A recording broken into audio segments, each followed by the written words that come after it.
ছোট ছোট পা, বাবার আঙুল ছোঁয়া, মায়ের আঁচলে লুটোপুটি, কিশোর গন্ধ আলাদা ছন্দ, ছাদে রেলিংয়ে খুনসুটি। চল চল চল চল রে চল, জড়জড়ি ওই নীল আকাশের গায়ে। রোদ ছোঁয়া মেঘে ঢাকা নাটাইয়ের হেঁটে যাওয়া, সুতোই বেলা যায় বেলা যায়। আমার বেলা যে যায় সাঁঝ বেলাতে, তোমার সুরে সুরে সুর মেলাতে আমার বেলা যে যায়। বেলা যায় গান গায়, বাড়ি ভালোবাসা স্বপ্ন অভিমান, ভেসে আসে কোন আসে, ঘোরলা এক শেষ বিকেলের গান। দুপুরে কি খেয়েছিল? রুই মাছ, লাল শাক দিয়ে চিংড়ি মাছ, পাঁচ মিশালি ভাজি, লগে ডাইলও আসছিল। ও লগে মুরগিও আসছিল। আর দুপুরে তো এটাই খাইছে। বিকালবেলা দেখলাম নাস্তা খাইতে গেছে। ওই যে ফুটপাতের পাশে বেগুনি আলু চপ, তারপর চিংড়ি মাছ ভাজা, ছোলা বুট, আর কি কি জানি খাই আইছে। আসলে হয়েছে কি, বাবার ইদানিং প্রচণ্ড খিদার নেশা পেয়েছে। উনি কন্টিনিউয়াসলি খেতে থাকেন, কখন কি খাচ্ছেন তার কোনো ঠিক ঠিকানা নেই। তাই আমি ডিসিশন নিলাম আনোয়ারকে এড়িয়ে চলব। এটা কেমন কথা? হ্যাঁ, এটা কেমন কথা? আপনার বৌমা একটা কিছু মনে করলো, আর সাথে সাথে আপনি আপনার বন্ধুকে এড়িয়ে চলা শুরু করলেন। এখন তুমি কোথায়? বাসায়? না, আমি বাসায় নেই, একটু বাইরে বেরিয়েছি।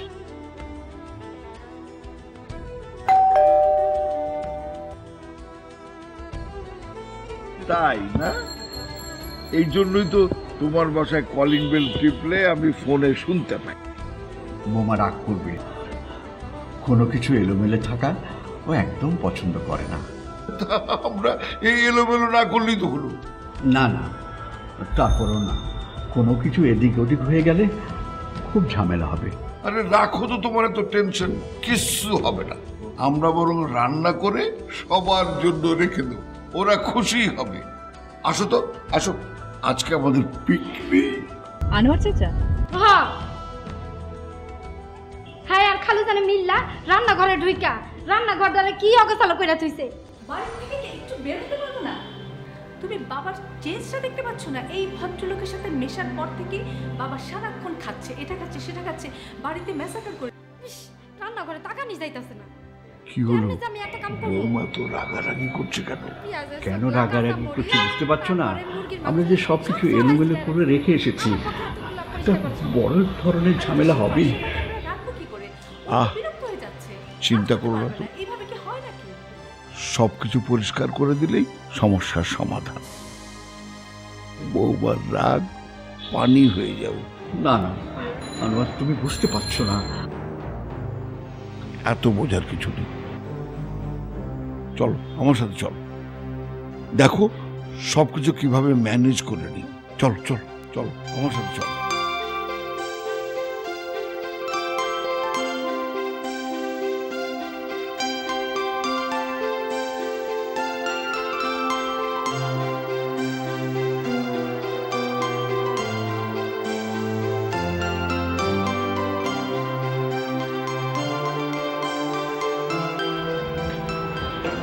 শোনো, বেয়াদবি করছো কেন? যা বলছি তাই করো। তোমার যদি কাজ বাড়ে তোমার বেতনও বাড়বে। নাও নাও, সব নিয়ে যাও।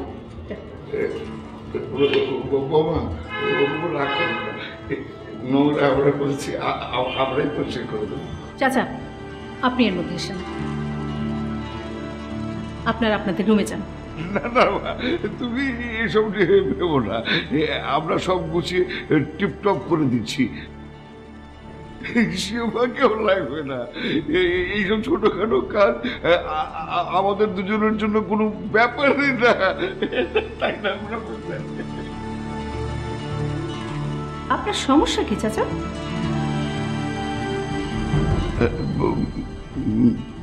বুঝলাম না। আমার মনে হয় আপনার সমস্যা এটাই, আপনি অন্যের কোনো কিছু বুঝতে পারেন না। আপনি নিজে যেটা মনে করেন সেটাই আপনি করেন, এতে করে অন্যের কোনো সমস্যা হচ্ছে কিনা তা নিয়ে আপনার বিন্দুমাত্র চিন্তা নেই। না সাফকাত, আমি বাদ দিতে পারছি না। এই ভদ্রলোক কিছু কথা শোনা ডিজার্ভ করে। বাবা প্লিজ, আপনি কোনো কথা বলবেন না। আপনি তো আপনার নিজের ভালোটাই বুঝেন না। এই ভদ্রলোক যে আপনার ক্ষতির কারণ সেটাই তো আপনি বুঝতে পারছেন না। কি চমৎকার আপনার একটা লাইফস্টাইল ছিল, সব নষ্ট হয়ে গেছে। সারাদিন শুধু খাওয়া খাওয়া আর খাওয়া। ওনার জীবনে তো আর কিছুই নাই, নিজেকে তো নষ্টই করেছে, এখন আপনাকেও সাথে নিয়েছে। আমি তো আপনি কি কি আপনি তো মিনিমাম কমন সেন্সলেস পারসন একজন। সাধারণ বিচার বুদ্ধি আপনার কিছুই নেই। থাকলে এইভাবে একজনের বাড়িতে এসে সবকিছু নোংরা করে দিয়ে নিশ্চিন্তে বসে থাকতে পারতেন না। আমরা তো পরিষ্কার করেই। প্লিজ, আপনাকে অত কষ্ট করতে হবে না। আমি খুব খুশি হব আপনি যদি আর কোনোদিন আমাদের বাড়িতে না আসেন, আর তার চাইতে আরো বেশি খুশি হব আপনি যদি আমার শ্বশুরের সাথে মেলামেশা বন্ধ করেন, তার ক্ষতি করা বন্ধ করেন।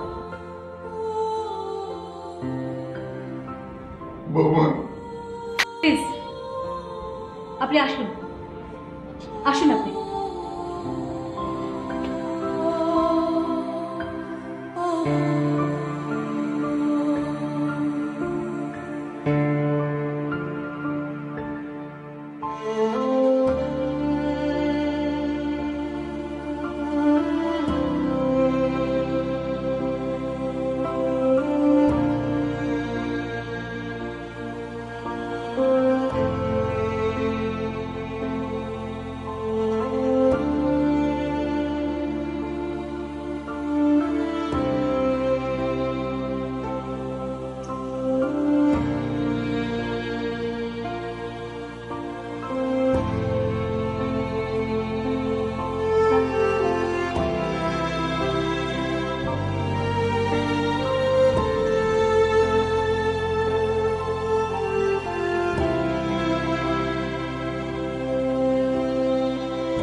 আমারই সামনে আনোয়ারকে এভাবে অপমান করা হলো, আমি আমি স্বপ্ন ভাবতে পারিনি।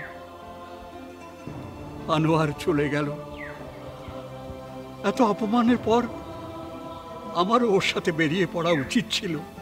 অবশ্যই উচিত ছিল, অবশ্যই। বেরিয়ে গেলেন না কেন?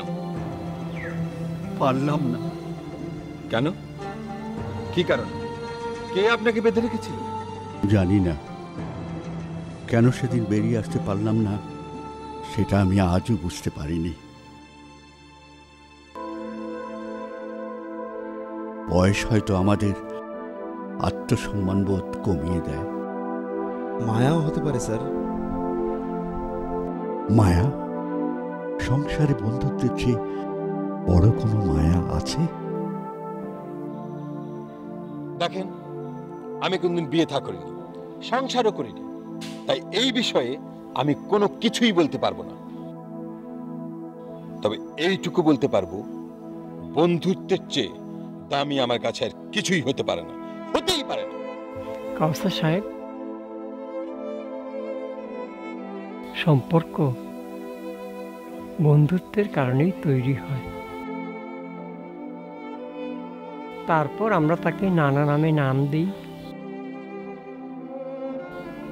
ছেলে, ছেলের বউ, নাতনি, সবই বন্ধুত্ব। তাহলে তো বলতেই হয়, শাফকাত তানজিনা যেমন আহমেদ সাহেবের সাথে বন্ধুত্বের সম্মান করতে পারেনি, ঠিক তেমনি আহমেদ সাহেবও বন্ধুত্বের প্রমাণ দিতে পারেনি। আনোয়ার সাহেবের সাথে অন্যায় করা হয়েছে, কিন্তু আনোয়ার করেনি। ও আমাদের ফ্রেন্ডশিপের সম্মান রেখেছিল। ও চলে গিয়েছিল শুধুমাত্র আমার কথা ভেবে। চলে গিয়েছিল একটা কথাও না বলে, শুধুমাত্র আমার কথা ভেবে। আমি কেন সব চুপচাপ মেনে নিলাম, সে ব্যাপারেও সে কোনো প্রশ্ন করেনি। আমার সমস্যা হতে পারে ভেবে আর কোনোদিন যোগাযোগের চেষ্টাও করেনি। আপনি করেননি? অনেকবার ফোনে চেষ্টা করেও ওকে পাইনি। ও যাযাবরের মতো জীবনযাপন করতে ভালোবাসত, তাই কোথাও খুঁজে ওকে পাওয়া সম্ভব হয়নি। বন্ধুত্বের প্রমাণ রেখে গল্পের মতো হারিয়ে গেল।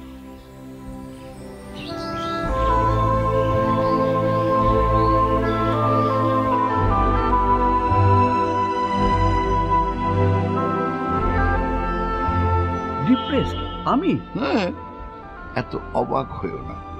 অনেক রথী মহারথীরাও এই অসুখে ভোগে, বুঝেছ? হিউম্যান সাইকোলজি নিয়ে কম পড়াশোনা করিনি, তোমার সিমটম দেখেই বুঝতে পারছি। কি সিমটম? ঘুম হয় রাতে, খাওয়া দাওয়া করছো ঠিক মতো?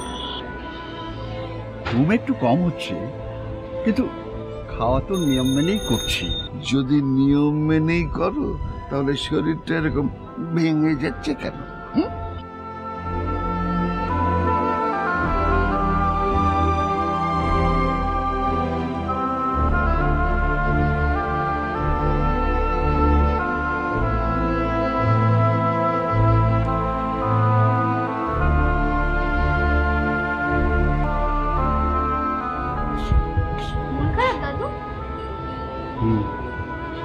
কি হয়েছে?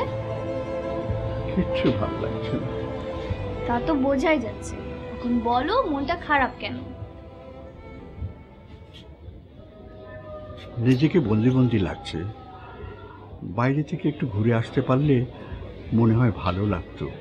এত কিছুর পরও দাদু এরকম করলে তো তোমার শরীরটা আবার খারাপ হয়ে যাবে। না না, তুই ভুল ভাবছিস। আমি বাইরে গিয়ে কিছু খাওয়ার কথা ভাবছি না, শুধু একটু ঘুরে আসতে ইচ্ছে করছে। তাহলে যাও, তেমন কিছু তো না। না রে। কেন? তুই যেমন প্রথমে ভুল ভাবলি, সবাই তাই ভাববে। এই জন্যই তো এখন বাইরে যেতে ভয় হয়, নিজেকে ঘরের মধ্যে আটকে রাখি। ও, কিছু বলতে এসেছিলি? বাতা। না, কোনো অসুবিধা নেই, বল। একাডেমিক একটা কাজ ছিল। আমার স্কুলে বাইরেনের পোয়েট্রি নিয়ে একটা রিসার্চ লিখতে হতো। তো তুমি তো ইংলিশ লিটারেচার পড়াতে, তাই তোমার থেকে একটু হেল্প লাগতো। আর না হলে হয় কালকে? আচ্ছা ঠিক আছে, তোমার মন অনেক বেশি খারাপ বোঝা যাচ্ছে। কাল তাহলে। দাদু, পাপার বার্থডে কবে? নেক্সট উইকে। তোমার মনে আছে? মনে থাকবে না কেন, আমার ছেলে না। তা অবশ্য ঠিক।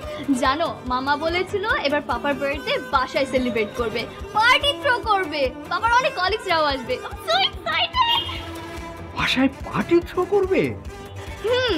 বাবার জন্য এবার আমি একটা সারপ্রাইজ প্ল্যান করেছি। কি সারপ্রাইজ দেবে? আমার সিক্রেট আমি কেন বলবো? তুমি পাপাকে কিভাবে সারপ্রাইজ করবে ভেবে দেখো।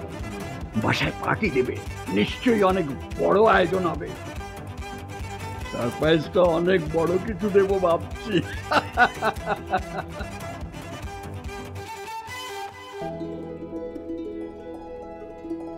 এক কাজ করলে কেমন হয়, শাফকাত আর তানজিনকে সমুদ্র দেখার ব্যবস্থা করে দেই, নিশ্চয়ই খুব মজা পাবে।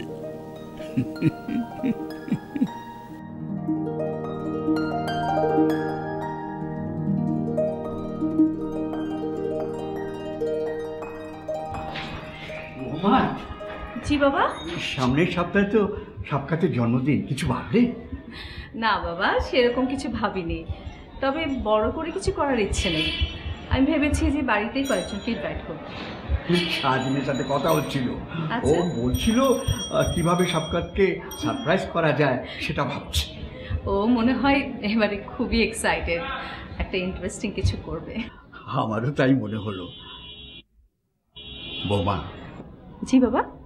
আমি ভাবছিলাম তোমাদের দুজনের জন্য একটা গিফট দেব। না না বাবা, ওইসবের কিচ্ছু দরকার নেই, আপনি অত কষ্ট করবেন না তো প্লিজ। কষ্ট আর কোথায়, তোমরা যদি খুশি হও তাহলে তো আমার আনন্দই হবে। তারপরও বাবা, ছোটবেলা থেকে সাবকাতের সমুদ্র খুব পছন্দ। একবার ওকে নিয়ে গিয়েছিলাম, তারপর যতবার গিয়েছি নিজের মতো করে গিয়েছি।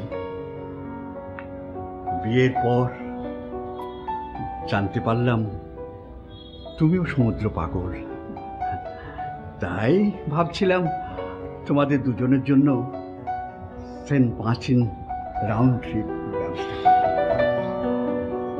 সবচেয়ে বড় হোটেলে থাকবে, সমুদ্রের নীল রঙের পানি দেখবে, তোমাদের হয়তো ভালো লাগবে। হয়তো বলছেন কেন বাবা, ভীষণ ভালো লাগবে, ভীষণ। তাহলে আমি ব্যবস্থা করি, তুমি আবার সাবকাতকে কিছু জানিয়ে দিও না। বার্থডে পার্টিতে আমি সকলের মধ্যে তাকে সারপ্রাইজ করব, ঠিক আছে? ঠিক আছে বাবা।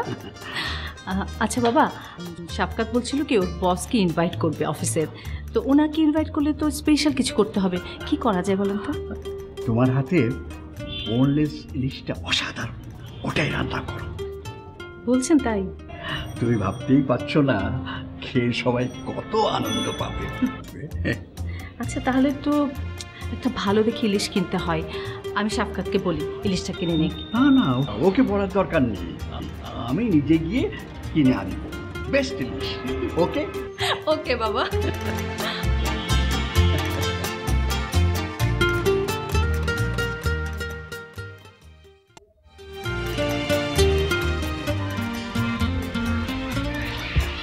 কষ্টগুলো ম্লান হয়ে গেল, নতুন আনন্দে আবার মেতে উঠলাম। একটাই ছেলে তো আমার সাবকাত। ছোটবেলায় ওর জন্মদিনের প্ল্যানগুলো ওর মাই করত, নিজ হাতে রান্না করত সাবকাতের প্রিয় আইটেমগুলো। আমিও ছেলের জন্মদিনে চুটিয়ে মজা করতাম। তারপর তো দীর্ঘ সময় বাবা ছেলে আলাদা। আমার পোস্টিং রাজশাহীতে, আর ছেলে চান্স পেল বুয়েটে। এতদিন পর আবার সুযোগ পেলাম সাবকাতের জন্মদিন একসাথে করা। শেফা, প্লেটগুলো মোছা হলে ওই যে বাকিগুলো হাফ প্লেট ওগুলো নিয়ে আয়। শাহজিন গেট খোল, শেফা আমার সাথে কাজ করছে। আই কি রে, গেট খোল। কি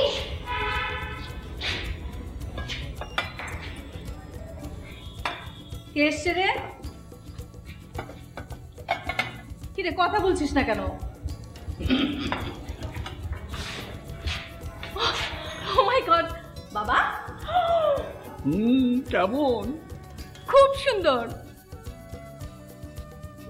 হতেই হবে, সারা কারণ বাজার ঘেটে ঘুটে উল্টে পাল্টে সবচেয়ে চমৎকারটা এনেছি, সুন্দর তো হতেই হবে।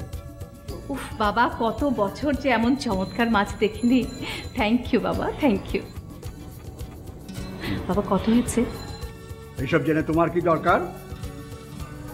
না মানে এমনি জানতে যাচ্ছি। কোনো মানে নেই, এই নাও ধরো। এবার তোমার হাতে জাদু দেখাও। তোমার রান্না যে কি অসাধারণ, মাছটা রান্না হয়েও শান্তি পাবে। আর বাবা আপনারা? খাওয়ার পরে বলবো। আইসে বা চল চল চল রান্নাঘরে চল।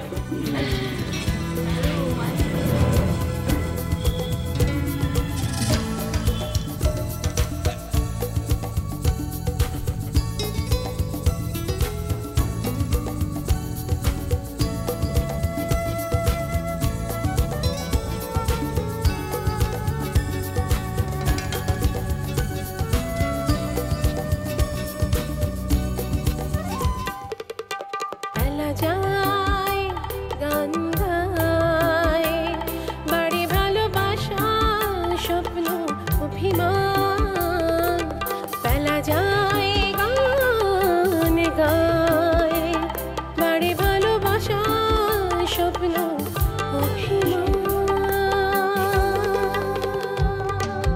ভেসে আসে কোন আসে ঘোর লাগায় এক শেষ বিকেলের গান ভেসে আসে কোন আসে ঘোর লাগায় এক শেষ বিকেলের